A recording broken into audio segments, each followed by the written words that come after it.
बटिंडी के अंदर एक रोहिंग्या बस्ती थी, उसके अंदर आग लगती है, वो सारी जल्दी। और कुछ एनजीओ जो कश्मीर की थी वो उसकी सहायता करती है और उसको जो है पक्के टीन के जो है पक्के जो हैं वो उनको शेड बना के दे दिए जाते हैं, पानी की व्यवस्था उनको करा के दी जाती है, बिजली दी जाती है। जब ये अवैध घुसपैठियां तो क्यों इस प्रकार से मेहरबानी की जा रही है, क्यों की जा रही है?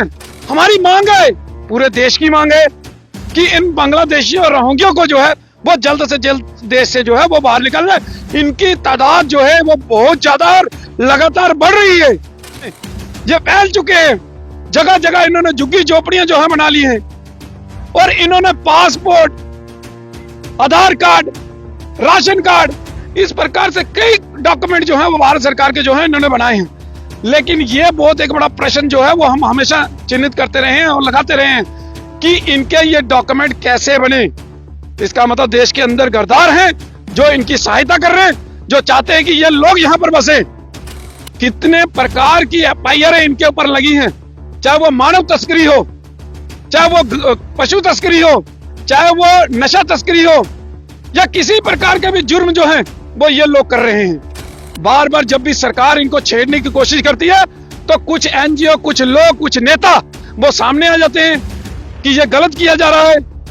तो ऐसे लोग जो क्राइम को बढ़ावा दे रहे हैं, ऐसे लोग जो देश की सुरक्षा के लिए खतरा है, ऐसे लोग जो यहाँ पर मिली भगत से यहाँ जनसंख्या संतुलन को बिगाड़ने का काम कर रहे हैं, जिनकी वजह से देश का वातावरण जो है खराब हो रहा है, तो ऐसे लोगों को यहाँ पर नहीं रखना चाहिए।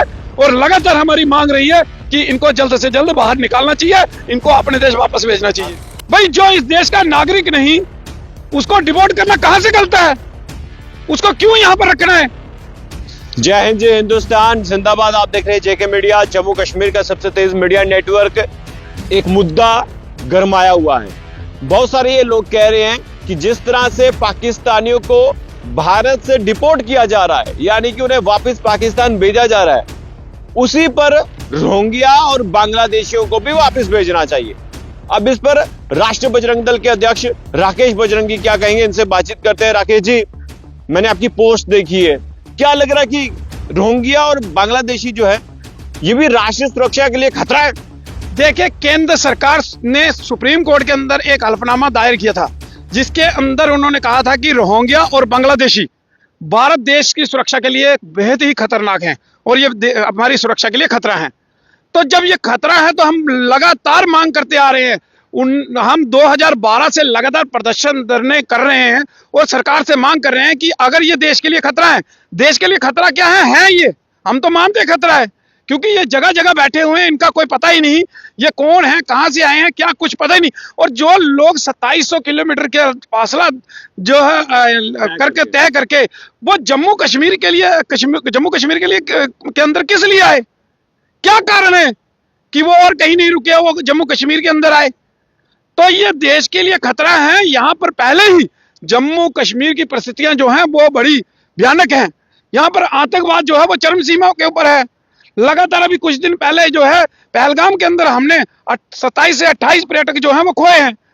तो जब ये देश के लिए खतरा है, पूरे देश के अंदर एक माहौल बना है अभी कि जितने पाकिस्तानी नागरिक भारत के अंदर रहते हैं या जो भी वीजा लेकर यहाँ पर ट्रीटमेंट के लिए, जो चिकित्सा के लिए आए हैं या किसी भी उसके लिए पर्पज के लिए जो हिंदुस्तान के अंदर आए हैं, उन सभी को यहाँ से डिपोर्ट किया जाए और सरकार कर रही है। पर जब सबसे बड़ा खतरा जब ये रोहिंग्या बांग्लादेशी हैं, जिसकी हम लगातार मांग कर रहे हैं, तो इनको डिपोर्ट क्यों नहीं किया जा रहा? हमारी मांग है, पूरे देश की मांग है कि इन बांग्लादेशियों और रोहिंग्या को जो है वो जल्द से जल्द देश से जो है वो बाहर निकल जाए। इनकी तादाद जो है वो बहुत ज्यादा और लगातार बढ़ रही है। बंगाल के माध्यम से, बंगाल का जो बॉर्डर एरिया है वहां के माध्यम से ये जो है ये क्रॉस करते हैं और देश के विभिन्न हिस्सों में ये फैल चुके हैं। जगह जगह इन्होंने झुग्गी झोपड़ियां जो है बना ली हैं और इन्होंने पासपोर्ट, आधार कार्ड, राशन कार्ड, इस प्रकार से कई डॉक्यूमेंट जो है वो भारत सरकार के जो है इन्होंने बनाए हैं। लेकिन ये बहुत एक बड़ा प्रश्न जो है वो हम हमेशा चिन्हित करते रहे हैं और लगाते रहे हैं कि इनके ये डॉक्यूमेंट कैसे बने। इसका मतलब देश के अंदर गद्दार हैं जो इनकी सहायता कर रहे हैं, जो चाहते हैं कि ये लोग यहाँ पर बसे। कहीं ना कहीं जनसंख्या संतुलन को बिगाड़ने का काम जो है इनके माध्यम से किया जा रहा है और हर बार मांग कर रहे हैं केंद्र सरकार से। और अभी तो समय है, जिस प्रकार से गुजरात सरकार ने पहल की है और वहां पर जितने भी अवैध तरीके से घुसपैठिए थे सभी को पकड़कर, जो आंकड़ा जो 2-3 दिन पहले था कि 6500 के करीब रोहिंग्या बांग्लादेशी उन्होंने अरेस्ट किए हैं। और उन्होंने जो जगह जगह झुग्गी झोपड़ियां बनाई थी, जो बसे हुए थे, कॉलोनियां बनाई थी, उनको ध्वस्त करने का काम जो है वो वहां की सरकार ने किया। तो क्यों बाकी प्रदेश की सरकारें ऐसा नहीं कर रही? देखिए, ये पहले भी नेशनल चैनलों पे ये सारा क्लियर हो चुका है कि पासपोर्ट किस प्रकार से बने, इनके आधार कार्ड कैसे बने, इनके वोटर कार्ड कैसे बने, इनके राशन कार्ड कैसे बने, इनके बच्चे यहां पढ़ कैसे रहे, उनकी एडमिशन कैसे हुई, कई तो यहां पर शादियां करके नौकरियां करने लग गए। तो ये कई चीजें जो है वो सामने आई हैं।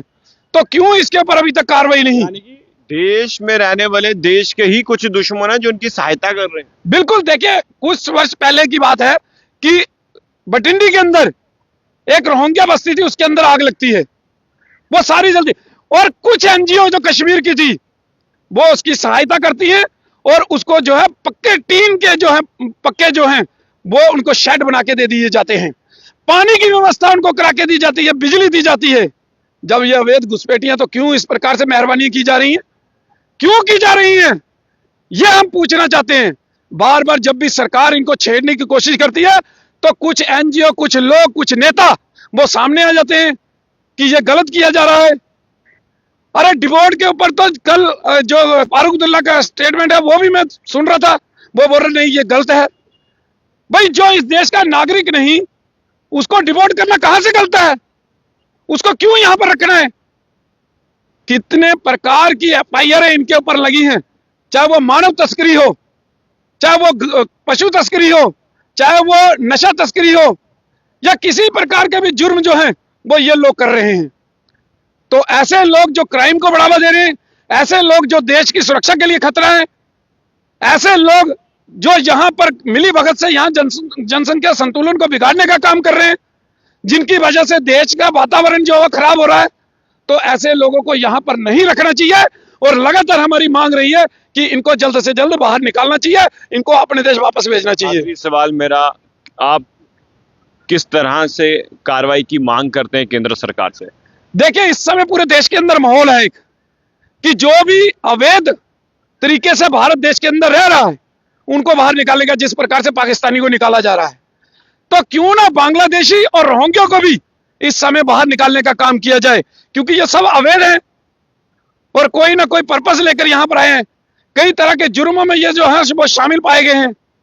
तो इसलिए इनको जल्द से जल्द बाहर निकालना चाहिए और अपने देश की सुरक्षा को पुख्ता बनाने का और मजबूत करने का जो है वो काम करना चाहिए। अगर ये यहां पर रहेंगे तो ये देश की सुरक्षा के लिए खतरा रहेंगे। शुक्रिया। देखिए, देश की यानी कि राष्ट्र की जो सुरक्षा है वो सर्वोपरि है, इसके लिए कोई भी कॉम्प्रोमाइज नहीं होना चाहिए।